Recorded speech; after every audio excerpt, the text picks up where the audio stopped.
All right, welcome back to another exciting episode of Managing Through a Pandemic. Welcome. Good to see you again, Chief. Thank you. Happy birthday this past week. Oh, thank you very much. Thank you. Happy birthday. We've been doing these for a happy anniversary. We've been doing these for over a year now. Wow.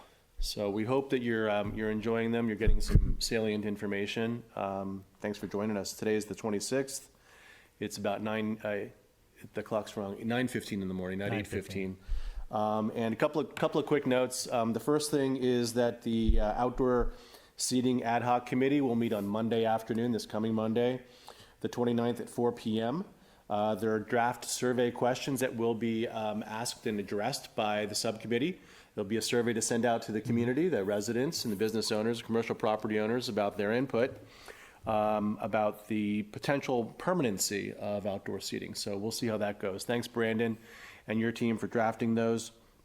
The second thing is that we are moving to a Zoom platform for all virtual public meetings.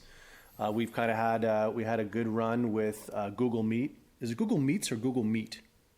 You're asking me? Whatever. Google Meet. We're gonna move away from the Google platform and onto Zoom. They have all their protections in place, and so all our virtual meetings will be in the Zoom format.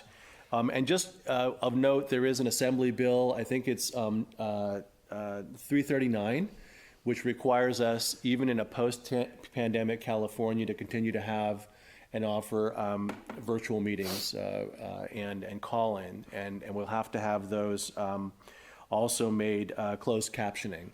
So we'll be adhering, obviously, to that bill in the future. I don't think it's a law yet. I think it's still in, but it'll certainly pass, I would imagine, in California.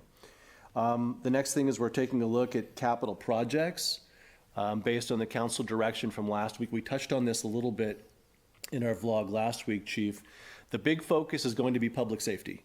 So we will be queuing up for council things like radios, the dispatch center, police cars, which are really on their last leg. They usually last about 5 years. I mean, they run 24/7, 365 for 5 years. And you've stretched those to 7 and even longer, 7 and 8 years. And that's been our commitment. With newer vehicles, I think we can get longer, few more years out of them. So I think we've achieved that. Great job. So anyway, we'll focus on that, and we'll, again, bring our recommendations back to council on April 6th. And the last thing is Maxine and Jane are working very hard on the reopening plan for City Hall and other potential offices. And so hopefully we'll be able to roll that out in the next couple of weeks as well. So all good. What do you got, Chief? Well, I warned you about asking me technical questions. So Google Meets, I have no idea what that is. So let's not go there.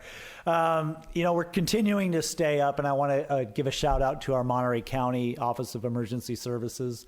Amidst the pandemic and all the other things that have happened this past year, we're maintaining our efforts to improve our commitment to evacuation routes through the county. So we've been working on that the past several months. Also, we updated our tsunami plan for our area and actually throughout the state. And then we participated this past week in a mock exercise simulating a potential tsunami in our area. Yesterday, I took part in another county-initiated program, which was with the Pacific Gas and Electric, PG&E, on our public safety power shutoffs, and making changes to that program since it's relatively new. And they went over some of the changes that they've made and took suggestions from communities, which was nice on improving. This past week, shout out again to the Carmel Valley Rotary. They invited me to speak to them about the challenges over the past year. So it was a great talk, and I really enjoyed meeting with them. So, yeah, the chief and I were talking before this. I mean, it's just been a bizarre. I mean, it's been a bizarre year to begin with, and then everything that's happened. It's really been amplified. More so, I think, is what Kathy Banks said. Everything is more so. Yeah, not just the pandemic, but everything else that happened politically. Yes, sir. So. Yes, sir. That's it, I think. Oh, let's give an update a little bit on the shots. Vaccines. News is out that starting April 1st, everyone 50 and over will be eligible for the vaccine. That covers you now. Happy birthday. And then they're saying mid-April, 16 and over will then be eligible for the vaccine. Right on. So Awesome. we're getting there. Well, thank you for your leadership, everything you do, Chief. Have a good baseball weekend. Take you. You guys take care, have fun, and, well, same thing. Take good care. Take good care.